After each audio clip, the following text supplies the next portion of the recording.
Welcome to Richer Soul, Michael Thompson. It's great to have you join us today. Thanks for having me on today, Rocky. I'm stoked to be here. And I'm excited to learn from you. Let's start at the beginning. What was it like when you were growing up, and how much did your school and family teach you about money? So, I grew up in a military household. So, my dad, we moved around every 2 years until I was about 14. And we were in Poland up and down the East Coast. And my mom was a stay at home mom just because we were moving so much. So, we kind of just had enough to get by. Like it was a typical, I had two older brothers. We never felt poor. We never felt rich. And growing up, like a lot of people, like my dad grew up on a farm poor in Ohio. And the narrative of money for me growing up was save it, take care of yourself, save it for a rainy day, wear the same jeans.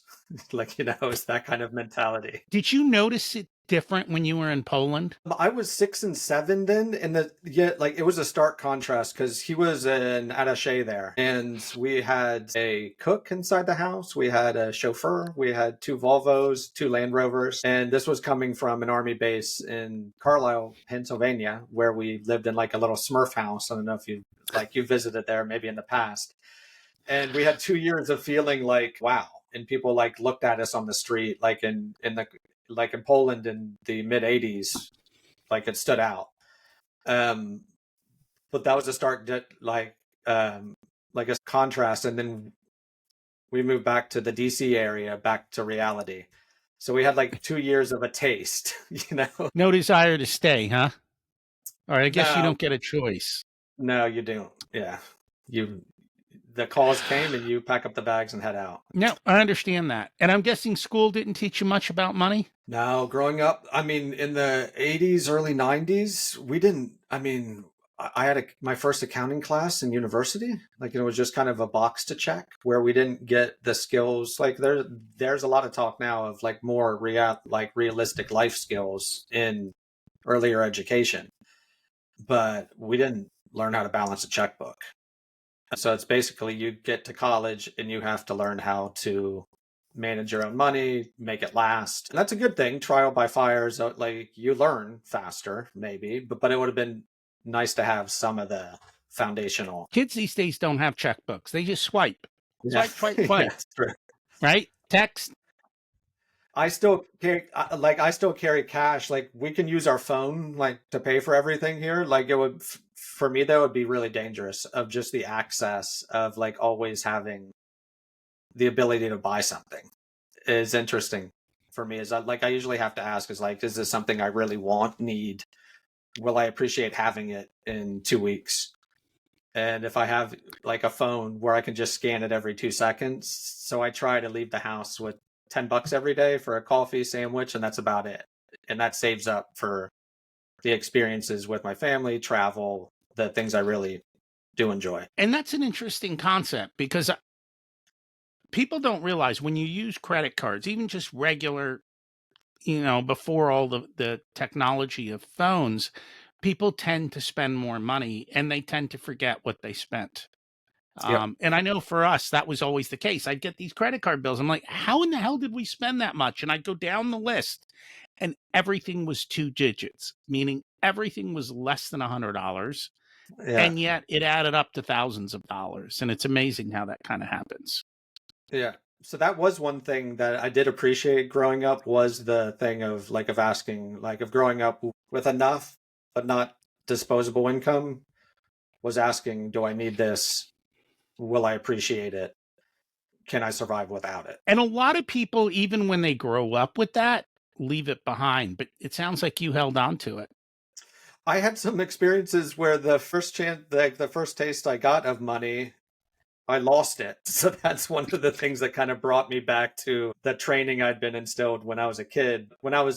I grew up stuttering and I took a job in sales as my Mount Everest and I was shy and I got good at it. And I made a turn, started to make some money. And around age 28, I went to Central America and I was dead set on flipping properties. And I bought a house on the beach, gonna fix it up, sell it. The day I was supposed to get the wire for $250,000, I got a phone call saying the money isn't coming. couple weeks after, I got a phone call saying that my business partner's dad at the time changed the deed to his name, sold the properties out from underneath me for $30,000 in cash and 5 cars. So I can only imagine a man who walks a fine line from right and wrong. And it's been 15 years and I still haven't gotten a dime from it. So that kind of brought, like, I got some, was spending it, went to Central America, I'm going to buy houses, and then got pulled back into the reality of life. Like, and that has settled me. It's kind of nice because, like, I had to learn again at age 28, 30 how to live without money and find happiness again without money. And all the things that I do mainly enjoy day to day are things that are really cheap, are free. It's like I live close to the beach here in Spain. My kids and I play in like an obscene amount of football. We would go for walks in the mountains behind our house. So it is like, it's that thing where it's like, hey, I'm good without it. I'd be better with it maybe sometimes, but I'm good without it. Why do you Hard, think you'd hard be lesson, like hard thing to learn now. why do you think you might be better with more of it? Oh, I don't know. It's the freedom. I live in Spain. My parents are 84. We have enough to not think about flying back, but at the same time, we're kind of at the line think of having to think, do we have enough to fly back? So it's just kind of the buffer, the safe area. I'm one of those people that doesn't like to take out. Like this past year, I've been writing a book, promoting a book, and my income is half of what it was 2 years ago. And I do not like taking out savings to live.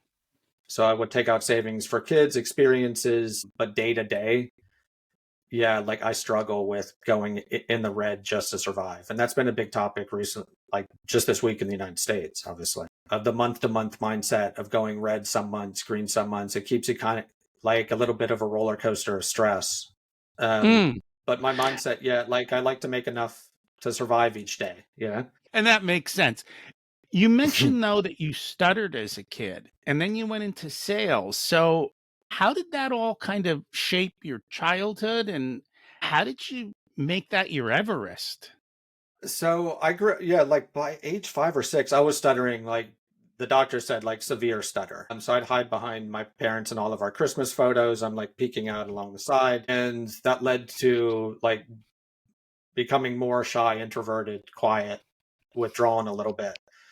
And through college, it's like I played sports. I made friends through soccer, football, but through college, I was still shy, stuttering. And I got out of college. My friends were all doing stuff with like with their lives, and I was bombing interviews. Like it dawned on me that I had to do something if I wanted. Like everybody, I have dreams and passions and ideas, and it came down to me facing my biggest fear of putting myself out into the world. And sales just seemed like something that I would do for 90 days and get my butt kicked. So hopefully my butt would kind of hurt a little bit less going forward. And it turned out that some of the qualities I had, like listen, I had to overcompensate to make connections with people, with listening, taking notes, being empathetic.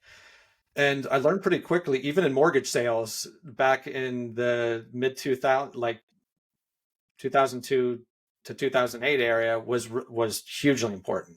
So there were people in my office who were charismatic, outgoing types.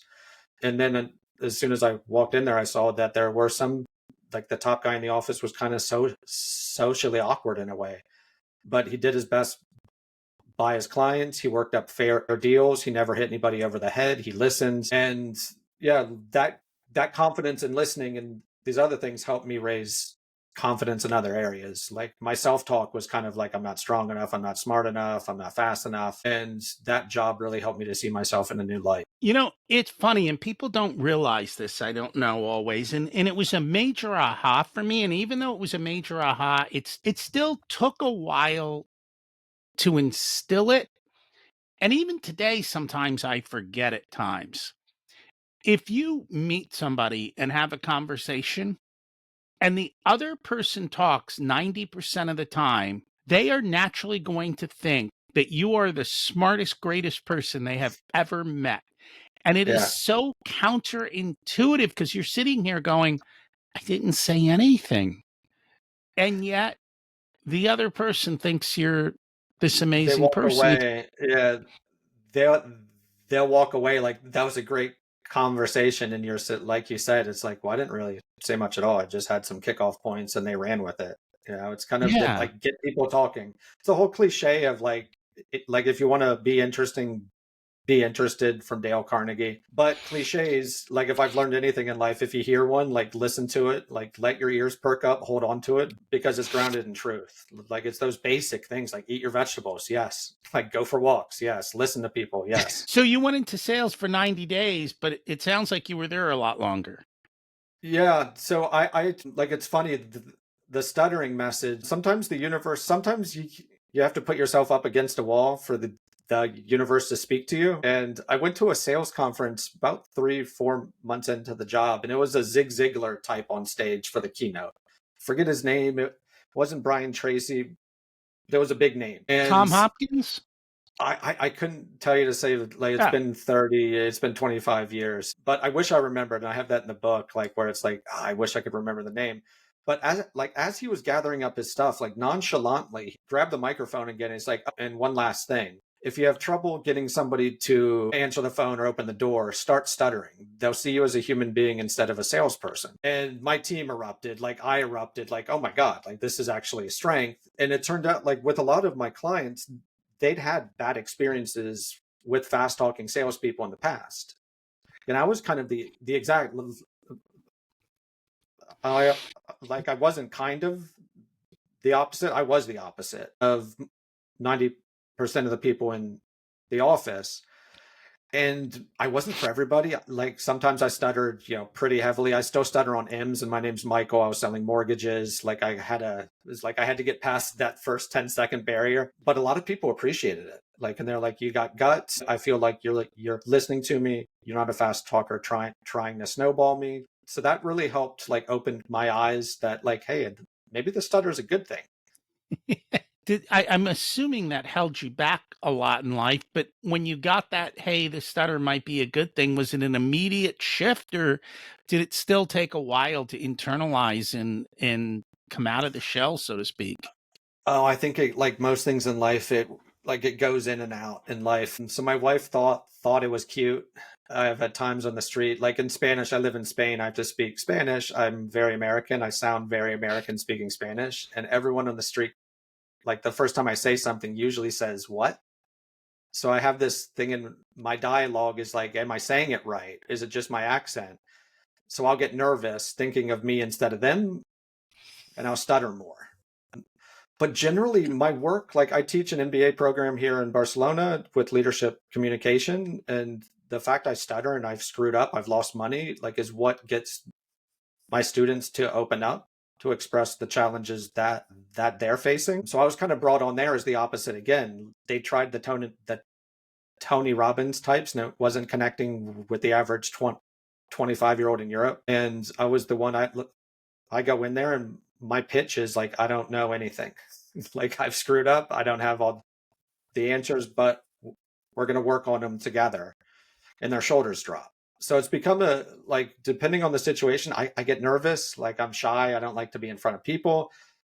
My main enemy though is my head and not the person I'm standing in front of. Like if someone's going to judge me today at 40, like it's not high school anymore. We all have things going on in our lives or challenges. I say all the time, your biggest enemy is the reflection in the mirror, which is Yeah. kind of what you're saying. Now that you think about it, we have a priest in our church who stutters and stutters a lot. Mm. But when he comes to preach, that's basically his message. He goes, I don't understand all this stuff either. And he connects at a level that I don't think any of the other people connect at because of that.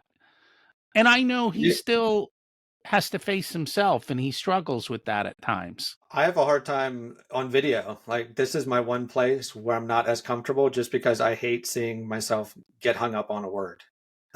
But generally it's one of those things I'll block my view of myself. But like the priest, that starts a conversation. It starts a dialogue. It makes them human. It humanizes them immediately. So yeah, it's kind of nice where you don't have to put up a front. I can't wear a mask because like I physically can't. Like people are going to see through the stutter or insecurity. So that authenticity kind of shines through, and people can kind of take it or leave it pretty quickly. Which is nice because it clears out all the people that you don't need in your life who were pretending, right? That's a massive plus side. Like, as you see through it pretty quick. Very cool. So let's talk about your book. What inspired you to write the book, Shy by Design 12 Timeless Principles to Quietly Stand Out? So my two kids are 10 and 7. The oldest is stuttering. He's shy. The youngest is starting to. He's shy. My dad got cancer around the same time that I got a book deal right during COVID. I felt like a book felt pretty inconsequential. I was making a living just writing about it online and probably like earning more than I could from a book. But he had told me that he was going to write a memoir for me and my brothers, and he wanted me to keep at my own work. So it was his way to keep me, hey, like life continues, keep going. You're doing good work. So the combination of my kids, me writing about the topic for 5 or 6 years online, teaching it, and my dad's circumstances all created kind of a perfect storm with now's the time to do it. So it's very like it's kind of like a first mountain book for me. I'm 46 now. Like in the experiences, like it's not about like going from good to great. Like it's going from bad to not awful. And the lessons that the good people in the world taught me along the way. It's not me telling you what you need to do. It's more me showing what I did, like and how people helped me, advice I got, tools that have been very instrumental in my career. You know, it's funny. I wonder how many people realize I'm an introvert. Oh yeah. And yeah, in the Yeah. past, you go back 15 years ago, like I would have been the person at the party standing in the corner having a drink and being quiet because I was perfectly content just observing the room. And Yeah. I've actually learned to work a room, have conversations, start to do a lot more of it. I mean, it's a skill that I had to pick Yeah. up over time. And that's why I love, but with the podcast, it's a one-on-one conversation, and that's why I love it. Exactly. I don't need to try and work a room or do all of those types of things. But when I went into business, I realized, hey, you got to be on stage. You do have to pull an audience. You have to do these things. They may not bring you energy. You may not love them. But if you want what you want in life, you got to be comfortable being uncomfortable. And so I've learned to go out and get better and better at those skills and learn to work through them. I would say 80% of the podcast hosts I speak with are introverted, and their reason, like, this is their networking. And they get to do the hunting of who they'd like to speak with, and like it avoids the thing of having to go to the large networking events. But yeah, I'm the kid. I had a friend in high school who was smarter than me. He stood by the keg, so he would meet people who would come up and fill up their beers. So his way is like standing at the bar at a networking event, but maybe you don't want to be there for too long in case people are watching how much you're sitting at the bar. But like you create the environment, you can change your atmosphere a bit so people can come to you instead of you going after them. And it's true. You know, it's funny. I went to an event last night and I ended up talking 90% of the time to one person. Hmm. And I was content with that. It was like, we'll just build one relationship instead of jumping all over and you make 20 relationships. You don't follow up with any of them, or I can't remember all the different conversations to begin with. But by having one conversation with one person, I could remember it more and keep track of it. And I'm like, you know what? That's enough. And I'm okay with that and keeping the That's numbers small and that's the being goal. content. Yeah, is like I have a chapter in the book that small is the new big. Like, and it is a thing though. But when I was young, it was more. I felt like I had to perform in front of people or something. And I would view networking as meeting people instead of meeting one new person.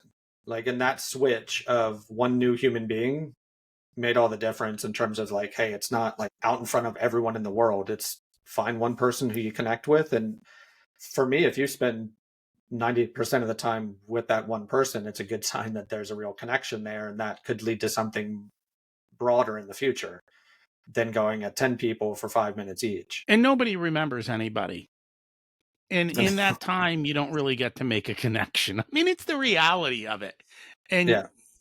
until you realize that, it's just the truth of it. And the other thing is, it takes time. I have found, and you know, from the world of sales, it's, hey, you got to make 6 or 7 impressions to build a Hmm. relationship with someone. And it's the same thing in life. You've got to have that repetitive conversation time and time again.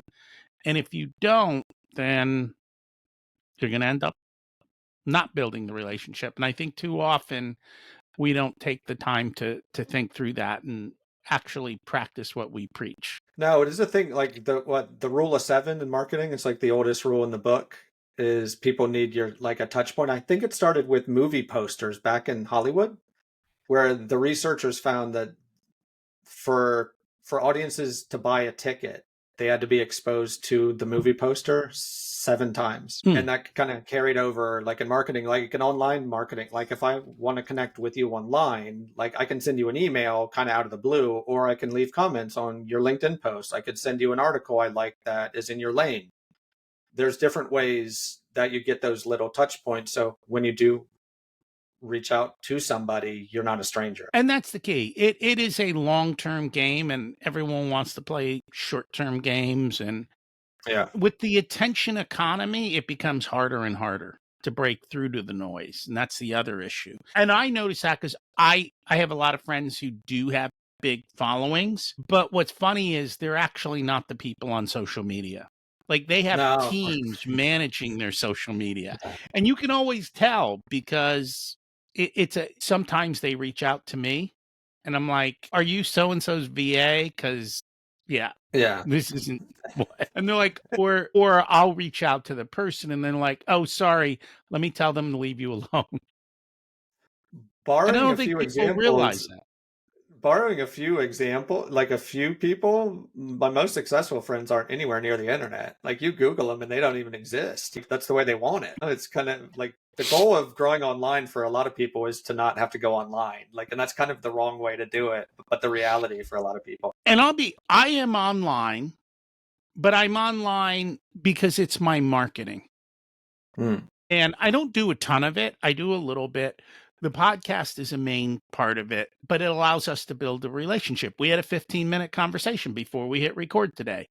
And then you can continue that conversation again later, but that's kind of the way it works. I think what happens is everyone's told do X and the reality is it's Y. It could be the thing too. Like we can talk about this and we have a lot in common in work, but the relationship will probably extend off of you maybe coming to Spain, like and looking for some recommendations. Like it's an off, like it's a Yes, human thing. It's not a professional thing.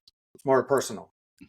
correct. Like in Well, keeping and that follow up. Yeah. that goes back to people don't care until they know you care. Yeah. And I butchered that, but it's the concept of getting to know people as people, then everything else happens. And yet in today's world, you get bombarded by, do. Yeah. And you find the things though, if you help someone with their personal life, they think of you for professional opportunities more too. It's interesting how that like you're reliable helping them to find a babysitter for their kid. Like if they hear about something in your lane, they have a track record with you as a human being and not just someone like a colleague. And that is very true. It's when you help people on the side that you get the opportunity on the other side that you really want. And it's again one of those principles people don't really realize.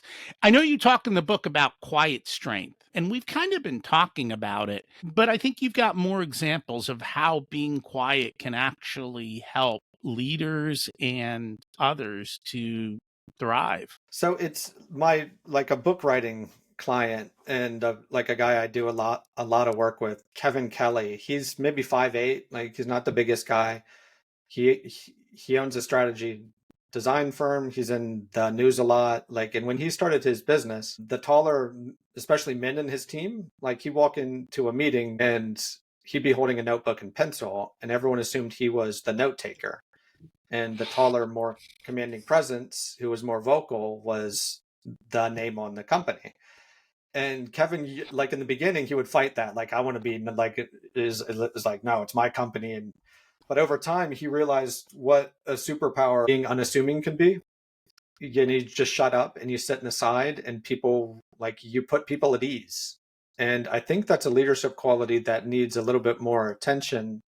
Is the ability to make people comfortable immediately, because when people are at ease, like the whole goal of anything is to help people to overcome challenges, find solutions. And when they drop their guard, they be themselves, they speak to what's really bothering them. And quiet strength, if you go to meetings too, you hear this a lot where it's like the loudest aren't the most dangerous in the room. It's the one who's sitting in the corner who's just kind of watching everybody. Like, especially CEO types, entrepreneurial types are more cautious of those people than they are somebody who lays it all out. You like, who can't hold an idea in. It's kind of funny you mention that. What I have found is if you sit quietly, you will hear the undertones of conversations Mhm. that they would never say to you as the leader. And you really find out who the people are and what their belief systems are. And it's through that that you can know who to weed through. It's that too, and also like on a like micro level, I always get those confused. But like during a conversation, you have someone's answering something and they stop, but you know that they're not done. Like actually having the patience to sit there for 30 seconds, and at that they're gonna keep that uncomfortableness will almost help them to keep going. And in that keeping going, like it's not the first why, it's not the second, it's usually like the sixth or seventh why, and in that silence of staying quiet, not finishing sentences, like letting them work through it and vocalize it, is where the good stuff is. And that's very true. People struggle with not speaking though. And I think that's where the power of introversion. I can sit there quietly and be completely comfortable and not talk. And I think we learned that during COVID. Like in the office space, it was always an extrovert's playground. Hmm. And yet when COVID hit, all the extroverts didn't have the ability to do that. But you also saw who was actually getting the work done. It was the introverts who get down, put their head down, and get stuff done, and not hanging out at the coffee machine all day, chatting and pretending like stuff is happening. And so it was kind of eye opening, I think. We're shifting back again. Everyone went to remote. I think we're seeing people come back to the office because you are missing connection. There is Yeah, part of it that isn't. But at the same time, I think having remote, if you are disciplined, allows you to get work done, which I think the, is hard in an it, office. this high the like the mix of the two, the hybrid model, I do think works well. Like with both parent, like a lot of the times if you have kids too, like both parents are working today, not like it was 50 years ago. There's a lot of juggling and shuffling and doing laundry and all this kind of stuff that takes time away, where people just feel so rushed. That some kind of option where they kind of have a life during their career is really helpful.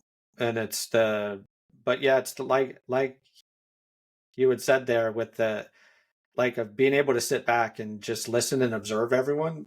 I just recently read a study about how people would rather be shocked, like electrocuted, than sit alone for 12 to 15 minutes in a room. I don't know if you saw that that that same study, but 70% of men, 25% of women. So we have a problem sitting quietly, kind of as a whole. That's funny because I prefer solitude. I've even done the sensory deprivation tanks where you go in for like an hour and not only is there no sound, there's no light, and technically there's no feeling, but there is to a certain sense. But it's learning to turn off all your senses and just be with Yeah, you.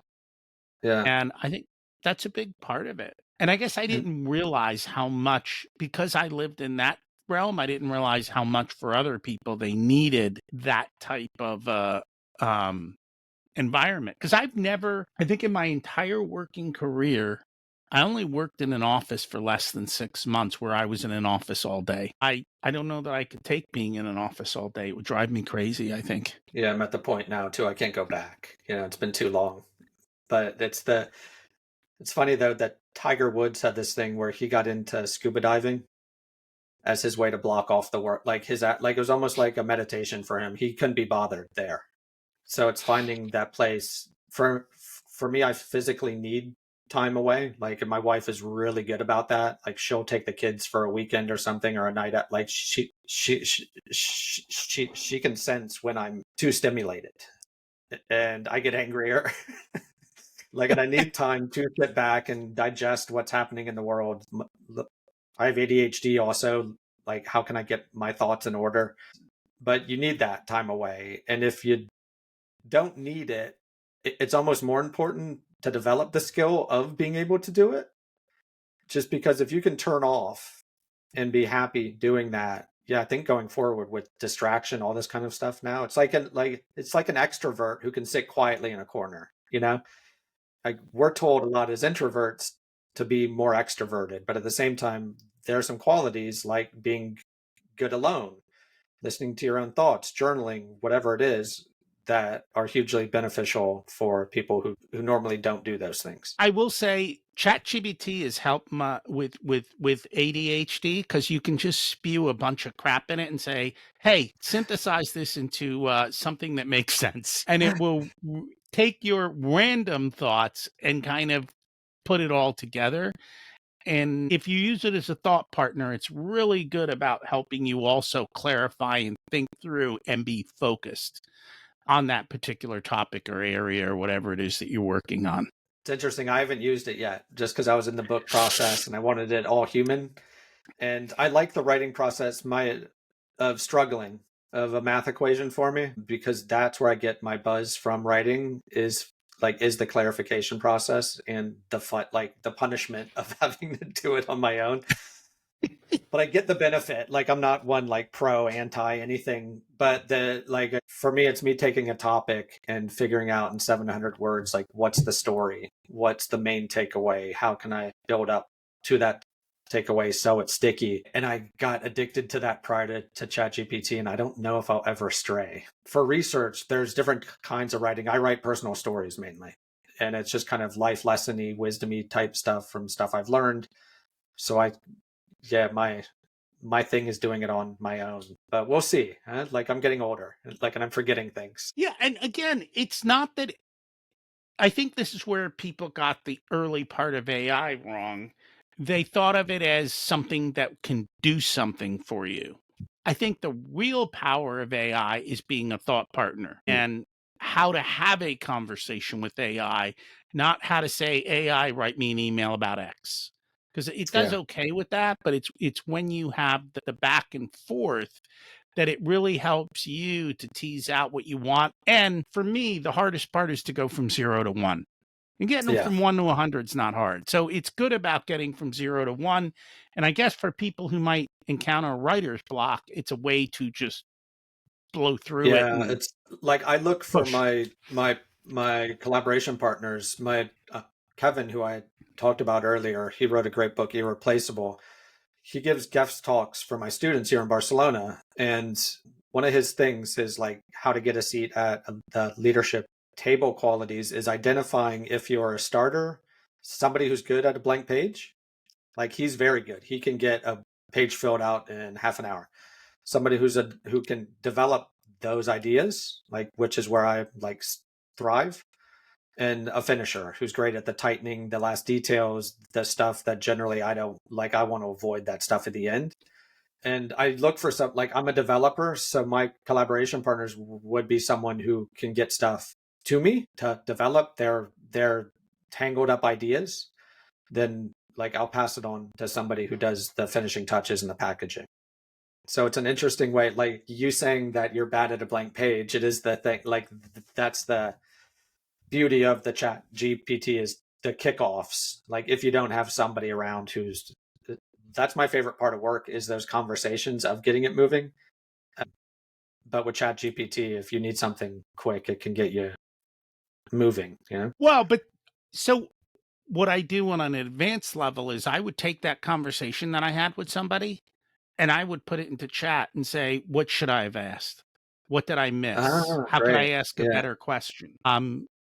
And so I use it again. It's a thought partner. It's helping me to become better.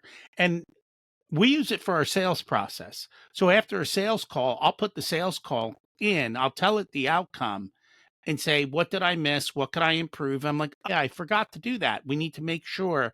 And what I've done is because I forget to do certain things, I've actually changed our presentation and included slides to prompt me to do those things Hmm. and to talk about it. So it That's becomes a great. great sales partner not to do the work, but to help me improve. And that's what I look at it for is that. And, you talked about where you are, and I think Colby Index is really good at kind of helping people determine, are you a starter? Are you a finisher? Are you the person in the middle?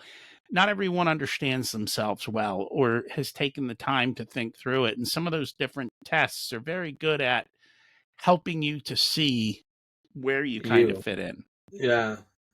Like I love those kind of tests just because it can kind of see like yourself through a different angle. And it's hard to see ourselves, what we're good at and bad at. We tend to think of ourselves as not great. Like, yeah, like we have these one or two strengths, da da da. But in reality, there's a lot more under the hood. And we don't see our strengths. All we see is our weaknesses. Yeah, yeah. Well, that's the human condition now at this point. That is the human. Yes, yes, it is. We And hold on kind to the of bad. talking about the human condition. I know there was a short story in the book about Jamie and conflicting motivations, right?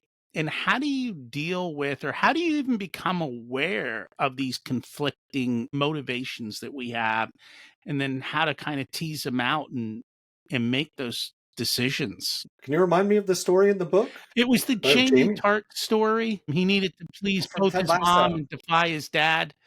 Yeah. I was like, man, it's like I forgot my own book Yeah, from that's Ted normal. Lasso. So, Jamie Tar, like in the show Ted Lasso, he's kind of the bravado, like he's the alpha kind of on the team, and the team gets together. Like Ted Lasso's like he's intent on creating a team instead of a group of individuals. And Jamie Tart is the one who's kind of not complying at all. And Ted does this smart thing where, like, it's always the smart and simple exercises that work the best. He asked everyone to bring in an item that meant a lot to him, or like to the football player. And Jamie brought in a pair of like his first cleats, his first shoes to play football. And he told about how his mom had bought them for him, and he had like, and they like, and she was so proud of what he was doing. Whereas his dad was the type that would kind of scream on the sidelines if he didn't score a goal.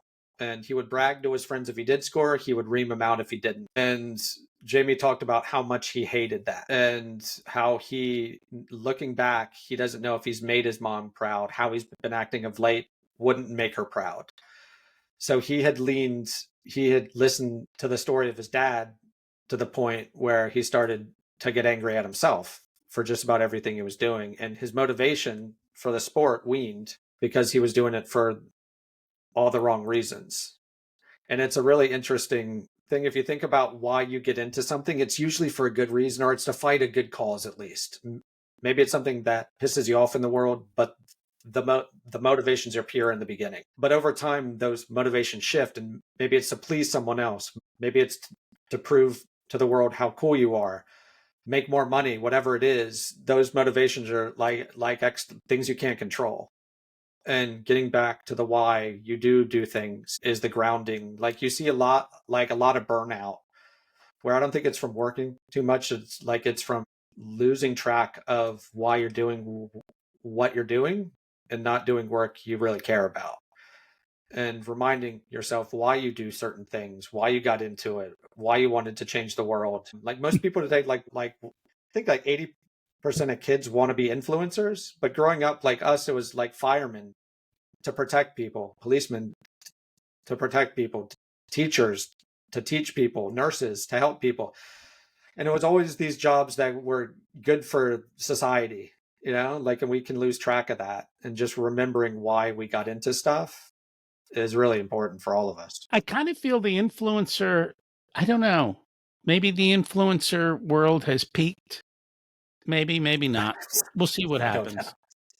It's hard to reel in an influencer who's in control of their own distribution channels. Like I saw some, like if like you like it's kind of hard to get canceled. Like I saw the Atlantic ran something against a big influencer who had done some things wrong. The next day he just continued his podcast, and 1% of his audience maybe saw the thing on the Atlantic. But everything goes up in peaks. Like we trusted the government for ages or community leaders. Now it's trusting influencers, and that will fit. Like marketers kill everything kind of thing, where that, like, and we course correct also. Like, we've leaned too far into trusting people who we don't know, who, like, and a lot of them are making a lot of money off of their influence over us. And the micro influencers I've always liked. I like small audience people who are like really tight communities. Think that there's a lot of room for that where you can make a good living, like maybe not millions and millions, but you can have a nice, great community, make a decent living, and do it with people who trust and you trust them back. But when you scale, like influencer scale, like it's like, how do you control that? And also people too, as human beings, like you get a big head, like you go from 0 to 1,000 quick. And if you're 25, like I'm 46, I look at some influencers like that was a dumb thing to do, but at the same time, if I was 25 and money thrown at me, gifts thrown at me, my head would explode also, and I would do some stupid things for sure. Well, and I think we're in that part where money was being thrown around. And I think now the companies are realizing that wasn't money well spent. And I think there Hmm. was a big one. I think the Army paid some guy to promote the Army, some sports star. They spent that enormous amount of money and enrollment went down. Like people were turned off by the influencer promoting. Yeah. So you have to be very, very careful who your influencers are and if they're in alignment. And I don't think people think about that, which you kind of talk about in the book, is personal operating principles. If you don't define yourself and your principles, or for a company, what you believe in and what you do, you end up with misalignment. And I think that's where the burnout and the stress come from because you aren't going where you thought you were going. It's true. The book is 12 timeless principles, but they're not those are mine. The purpose of the book is for you to think of your own principles, and get firm on those values. Like all these kind of things were kind of like, they sound cliche again, but I didn't. It's like I was in sales, then Central America. I got clear on who I am as an individual at age 38. So I had spent 15 years in sales as a guy who stuttered, and I got clarity by sitting down and writing and answering basic questions. Who am I? What have I experienced? What do I value? And that's something, like, speaking of school, like money education in school is like should be taught, and value. But at the same time, at 13, 14, 15, do you care? Value homework. Like that would feel like homework. So you may need some kind of spark, like in your life, that makes you realize, hey, I need to live life on my own terms. Like, and how do I define that? We actually did an episode with a husband and wife who works with 15, 16-year-old kids and helps them define what they want and their next steps, and actually helps them create a presentation to give their parents to Mm, say, this is where I want. In other words, I want to go to school. I want to do this. I want to do that. Here's why. Here's my values. Here's where I'm going and why I'm doing it. It's eye opening. I don't yeah. think, I think you can do that at 16, 17, 15. What I think that people don't realize is, and I've noticed this, A, people are afraid to do it. And people also, I think, get this attitude that I'm writing a stone tablet. You're not. You're Mm, writing for the moment of where you are. And that was a big lesson I learned from the Harvard grant study, where they followed these kids from Harvard for 20, that started at 20, followed them till they were like 80 or 90. And every 10 years, they were a different person. Let's face it, yeah. you're not the 15-year-old kid. You're not the 25-year-old. You're not the 35-year-old, right? And you have to go back and keep redefining and growing, Yeah. or you're stuck being that person that we chatted about before we hit record, who's lived in their little bubble and refuses to leave it. They've never grown Mm. as a person. They're stuck in that little teeny world, and they've missed it. That's where I think things like journaling and just like doing a monthly check-in, if you're not someone to journal at the end of each day, yeah, is so important. Just because, like, everything in life is usually it's pattern recognition of seeing, the past to define your way forward. There's a great line in the new movie with Michael Fasenberg, The Killer, that it's like the only life path, look behind or something, where it is where you need to sit down and reflect where you've been, where you are now, like that will help you define who you want to be, where you want to go in the future. And I tell people to do it. I've done it many times. It is extremely important to define what you want and where you're going, because Yeah. otherwise you end up off course or easily distracted and you wonder, how did I end up here? Well, you ended up here because you didn't actually decide where you wanted to go. And so that's part of it. One of the things you also talk about in the book is how to never grow old, Yeah, that's the the like power. yeah, it's the theme. So my dad, like, to go back really quick, when I lost the money in Central America, I kind of deserved that because I wasn't doing it for me. It was more to look cool. Like if I think it is like I'd grown up feeling invisible and like that is like I wanted to show how, like, and I got this opportunity and I wanted to show how I'm doing great, you know? So looking back, it is actually like that wasn't value based. It wasn't future based. It was more just like I want to like look very cool and I got burned for it. But the how to never grow old is kind of so like in Costa Rica, my dad flew down for a court trial I had, and he met with me in the hotel. My attorney came to see us. He said that the trial had been suspended again. Like I'd have to fly back for the fifth time in the like in 5 years. My dad shook his hand and calmly for once, like he wouldn't like normally flip out, and he was like, "I need to talk to you." And he pulled me aside and he said, "He's like, I'm not, look, my mom is like he wasn't going to fly down, but my mom wanted to tell him something in person, and he pulled me aside and was like, look, I don't know how to say it, your mom's got cancer." And we spent the rest of the day in a Costa Rica hotel room, and we talked about everything from like Orioles to X, Y, and Z, but we mainly talked about life and what it means to live a good one. Like, and he said this thing towards the end of it where he was like, the saddest part about getting older is seeing how intellectually dead some of my friends have chosen to become. And he compared it to kind of like when Cal Ripken retired from baseball, his friends had retired from life and they stopped going to new places, they stopped meeting new people, they stopped reading new books. Like, and he had warned me, like, that kind of like you hear it a million times, like, be curious, but intellectually dead, like, really smacked me in the face. And that kind of became like, since then, like, my career shifted more from a business entrepreneurial aspect to more artistic, more writing, more coaching, more working on projects outside of my main lanes and meeting with people from all over the world. Yeah, and that gets me out of bed in the morning. Like, it's the curiosity, like, in other people, and you never like your curiosity is a word that's meant to be followed, and it keeps you young, like it keeps you hungry, like, and it keeps you moving forward. So I always think that like there's certain values that you need to shift as you get older, but your foundational ones like curiosity, listening, learning, like these basic ones should be foundational for you. The moment I'm not curious, if I'm struggling in work, writing something, creating anything, like I feel lethargic, it's generally because I'm not curious in the people around me, the world around me. Like I've gotten too much into my own head.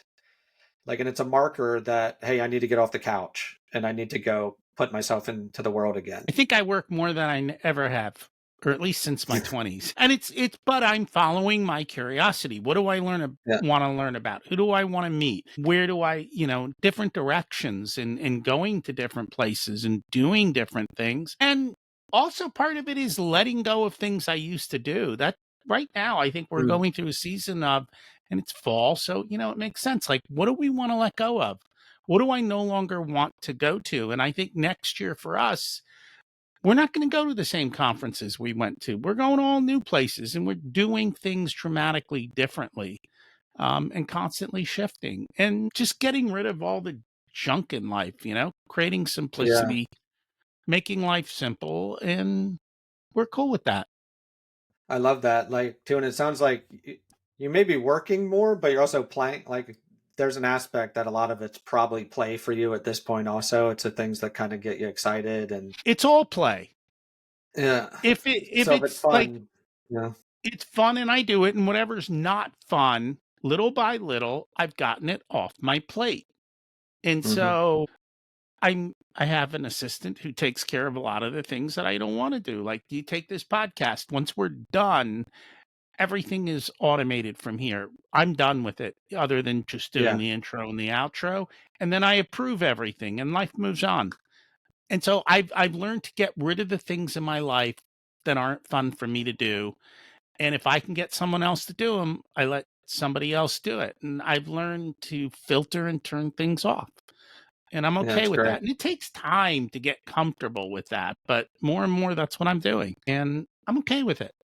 And I have to keep Yeah, it's redefining what it looks like. yeah. There's things though too. You love like, and in 6 months you may not love that thing anymore. You know, like the one action of doing something. S- So everything's kind of like like we look for formulas that we set and forget, but most of those are temporary things. You know, like it's for like it works for 6 months. Like if I have kids, like my morning routine, like there's no way I could have kept the same thing as I did with babies. You know, it's like I heard James Clear had spoken recently with Jay Klaus. They did an interview, and Jay had asked him about his second book, and James Clear said, "I couldn't have written it the same way I did my first. There's no way. It's taking a lot longer. It's a lot harder. I have kids now." And it is the reality that your circumstances shift, your desires shift, your dreams shift, your reality shifts. So all of these formulas that will promise X, Y, and Z long term, the world's moving way too fast for that. Like, and our lives are moving too fast for that. So we constantly have to be reflecting a bit on where we are, where we want to go, seeing what's working and what's not for us, and adapting along the way. And that is absolutely true. And it's something we definitely believe in. What's your secret to living an abundant life? I would say curiosity for sure is getting up and finding something in the world that gets me excited. And it could be kids, it could be going for a walk with my wife, but looking forward to something each day. And the smaller it is, the better. What did you learn later in life that you wish you would have learned sooner? That most social skills we're taught are wrong. And we've talked about a lot of that You today. don't have to impress someone, like make people feel comfortable and you'll impress them. Don't worry about impressing them. If you were to give an 18-year-old one specific piece of wisdom, what would it be? An 18-year-old, maybe I'd have to change the phrase, but something along the lines of listen to the child, like listen to young kids around you, like who see the world like honestly and say what they mean.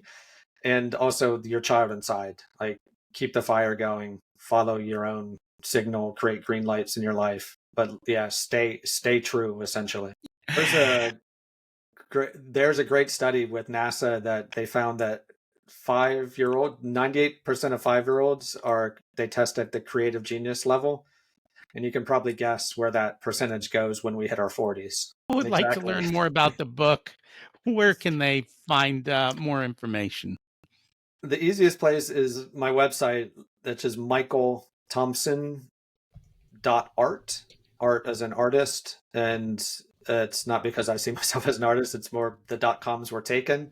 There's a lot of Michael Thompsons in the world, and that my website has like shoot offs to my Substack, which is Shy by Design also, my Medium profile, LinkedIn, all that kind of stuff is there on the website. Awesome. We'll put that in the show notes. Thank you so much for joining us today. Thank you, Rocky. I had a blast. Thanks for checking out this unedited video of the Richer Soul podcast. You can find the full episode along with all the back episodes at richersoul.com. This podcast is brought to you by Profit Comes First, where we help business owners to have a more profitable and growing business so they can live the life of their dreams. Check that out as well wherever you listen to all this content.